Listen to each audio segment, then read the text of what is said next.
Shalom umat Tuhan dimanapun berada, saya percaya hari ini kita menantikan suara Tuhan berkumandang dalam hati kita. Karena kita percaya ketika suara Tuhan hadir dalam hidup kita, disitulah letak penyertaannya yang dapat kita pahami secara sederhana. Nah Bapak Ibu Saudara sekalian, hari ini kita berbicara tentang teladan. Tentunya ketika kita mau menjadi berkat, membawa misi Kristus kepada orang lain, tidak terlepas dari kehadiran teladan melalui kehidupan kita, melalui perkataan kita, melalui setiap apa yang kita kerjakan dan lakukan. Nah Bapak Ibu Saudara, saya percaya ketika kita menyadari bahwa apa yang Yesus katakan sebagai amanat agung menjadi bagian daripada kehidupan kita, baik secara pribadi maupun secara korporat di dalam gereja, maka saya percaya kata teladan menjadi sangat penting bagi kita untuk menjadikan orang lain murid Kristus. Kita akan melihat bersama-sama dalam Keluaran pasal 24 ayat 12 sampai dengan 18. Saya akan bacakan ayat 12 sampai dengan 13 saja. Di sini berbicara tentang bagaimana Musa dan Yosua naik ke hadapan Tuhan. Mari kita akan lihat. Tuhan berfirman kepada Musa, "Naiklah menghadap aku ke atas gunung dan tinggallah di sana. Maka aku akan memberikan kepadamu loh batu, yakni hukum dan perintah yang telah kutuliskan untuk diajarkan kepada mereka atau kepada bangsa Israel." Perhatikan kalimat berikutnya saudara. "Lalu bangunlah Musa dengan Yosua abdinya, maka naiklah Musa ke atas gunung Allah itu." Kalau kita bisa mempelajari di sini saudara yang kasih dalam Tuhan, bahwa Musa tidak sendirian ketika dia naik ke gunung Allah. Bahwa Musa tidak sendirian ketika dia menerima apa yang Tuhan mau katakan dalam kehidupannya.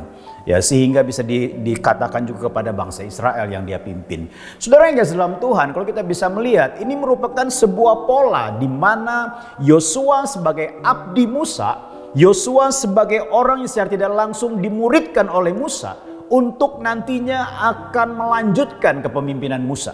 Saudara yang kasih dalam Tuhan, kalau kita bisa melihat di sini, tinggal dalam hadirat Tuhan sebagai teladan. Kalau kita melihat baik-baik, ada hal yang pertama. Bagaimana mereka meresponi panggilan Tuhan untuk masuk ke dalam hadiratnya. Yang pertama adalah mereka bersama naik menghadap Tuhan. Saudara yang kasih dalam Tuhan, sebagai apapun kita membutuhkan Tuhan. Betapa pentingnya kita naik menghadap Tuhan. Dan ini menjadi teladan yang hidup bagi orang-orang yang bersama dengan kita. Sehingga mereka juga boleh membangun persekutuan dengan Tuhan. Melalui apa? Melalui apa yang dia saksikan dalam kehidupan kita. Betapa pentingnya Tuhan sebagai sumber segala sesuatu dan membangun persekutuan dengan dia. Kemudian saudara yang kasih dalam Tuhan, yang kedua adalah teladan yang diberikan oleh Musa kepada Yosua adalah tinggal di hadapan Tuhan. Bukan hanya naik, bukan hanya berusaha membangun persekutuan, bukan hanya memulai hubungan yang benar dan intim dengan Tuhan, tetapi belajar tinggal di hadapan Tuhan. Kenapa penting hal seperti ini? Pentingnya adalah karena Tuhan mau berbicara dalam kehidupan kita. Karena Tuhan mau melakukan sesuatu dalam kehidupan kita, saudara. Teladankan untuk menantikan Tuhan melalui doa, penyembahan, berdiam diri di hadapan Tuhan. Menenangkan hati dan menyediakan telinga untuk mendengar di hadapannya menjadi sangat penting. Supaya apa? Kita mendengar apa yang Tuhan kehendaki untuk kita katakan. Kita mendengar apa yang Tuhan kehendaki untuk kita lakukan. 1 Petrus 4 ayat 7 dikatakan, "Kesudahan segala sesuatu sudah dekat. Karena itu kuasailah dirimu dan jadilah tenang supaya kamu dapat berdoa." Artinya apa? Mari kita belajar tinggal tenang di dalam hadirat Tuhan. Tinggal tenang di dalam hubungan dengan Tuhan. Karena dari situlah kita mulai belajar untuk mendengar apa yang Tuhan katakan. Apa yang Roh Kudus ingin katakan dalam kehidupan kita. Dan saya percaya melaluinya kita boleh tetap semakin kuat, teguh, dan juga tetap bersemangat di dalam mengikut Kristus. Hal yang berikutnya adalah terima firman Tuhan.